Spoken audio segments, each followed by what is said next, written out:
Mi hատ չկա, որ ավելորդ քիչ կտնի, ես սկզբունքով եմ, են ինչ-որ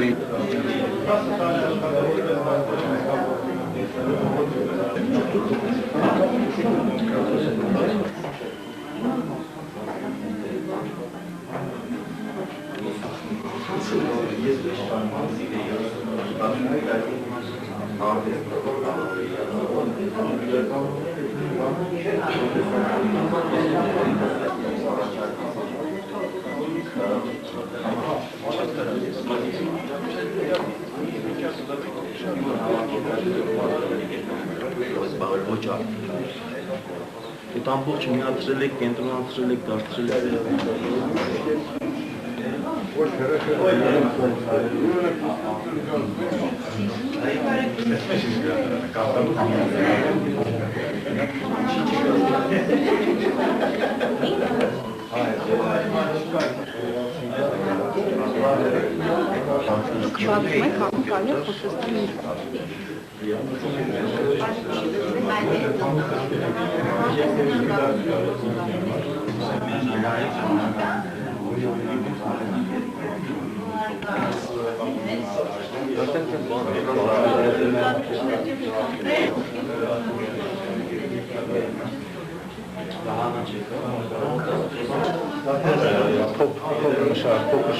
մեջ, որ ես կարող եմ միանգամից ասենք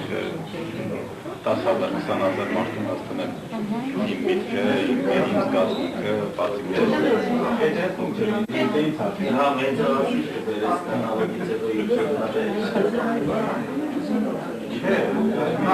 Իայդ մին քաղաք, որ կուկենաս, միայն այդ չէ ձեզ, այլ մեծ քաղաք կա ձեզ ուրիշ,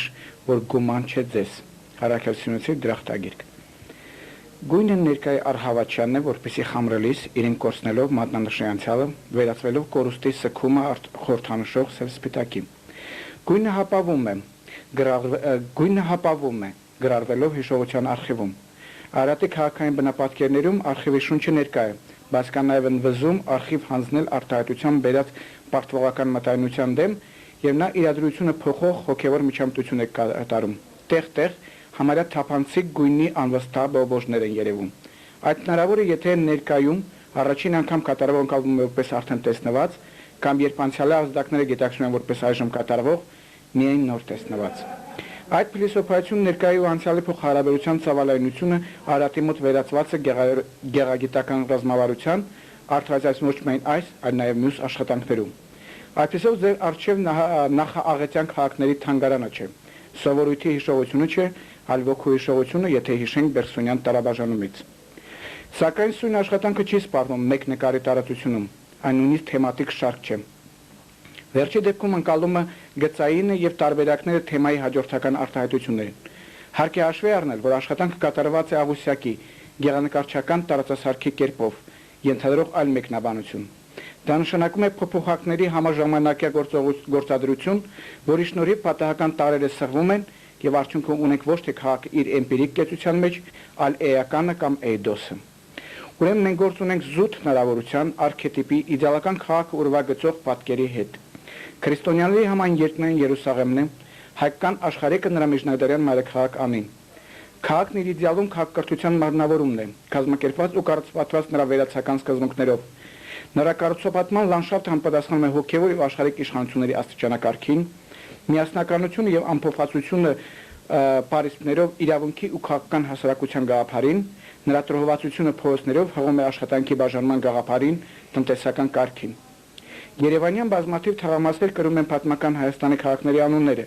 հավակնելով լինել հայկական քաղաքաշինության, քաղաքակրթության, քաղաքացիության տարածականորեն իմի բերելու, անփեփելու առաքելության կրողը։ Այդ հայմատությամբ պարզ է դառնում նաև Արարատի նկարաշարքի առաքելությունը, ոչ այնքան հիշեցնելու կորուստը, բացական, որքան հավերժական ու ստեղծագործ ճիգով միշտ ներկա հայկական իդեալական քաղաքի կերպարը։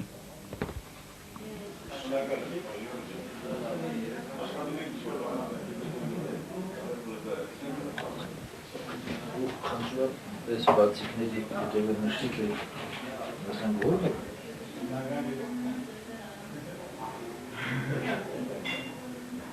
Որ ասենք այդ ժամանակի մասին ամեն ինչ գիտեմ, էլի։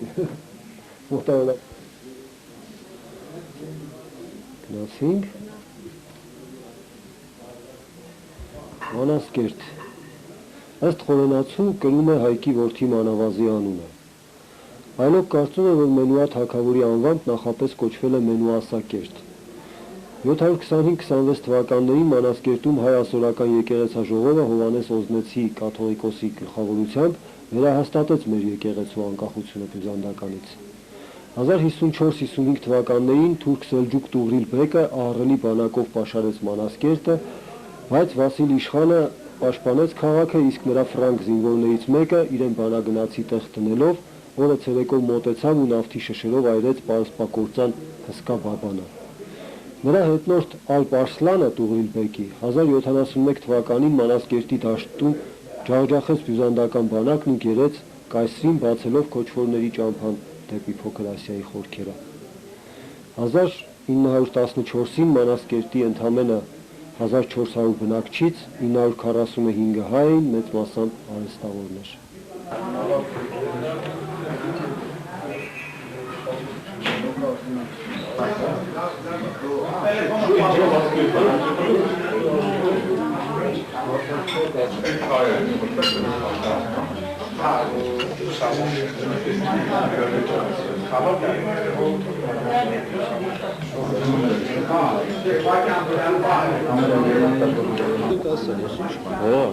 Ինչը որ կարևոր ես գտնում, մի տասա, որ չի գտնվի վարդանջը։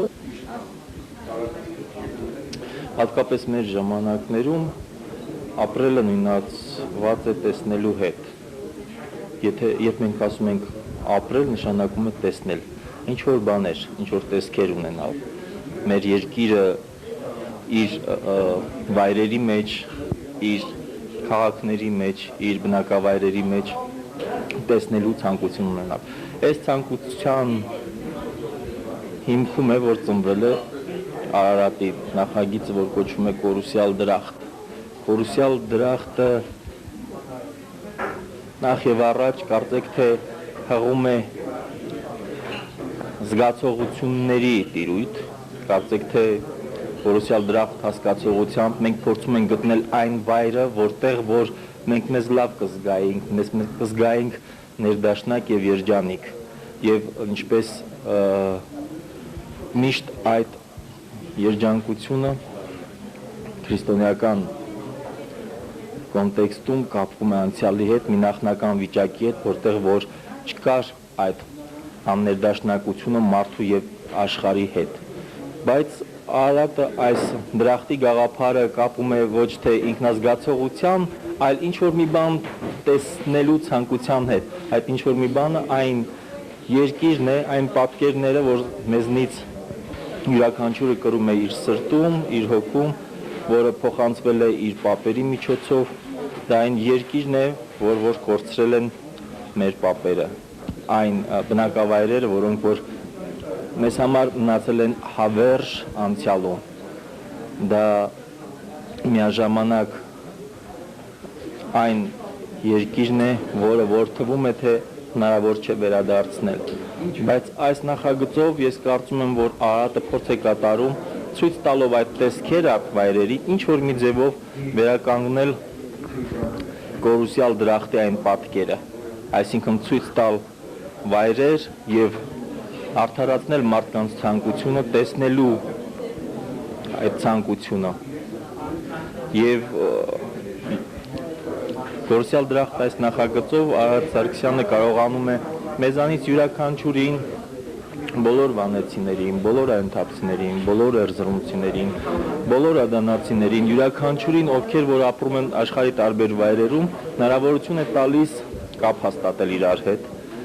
մանավանդ որ այս վիրտուալ իրականությունը համապատասխանում է այսօրվա տեխնոլոգիական հնարավորություններին։ Մենք այսօր կարող ենք իրար հետ կապ հաստատել առանց մի խնդրի, կան այդ հաղորդակցական միջոցները եւ Արարատը փորձում է նաեւ իր ստեղծագործությունը կառուցել այս հնարավորությունների արկայության վրա, այս հաղորդակցական միջոցների հնարավորությունների արկայության վրա։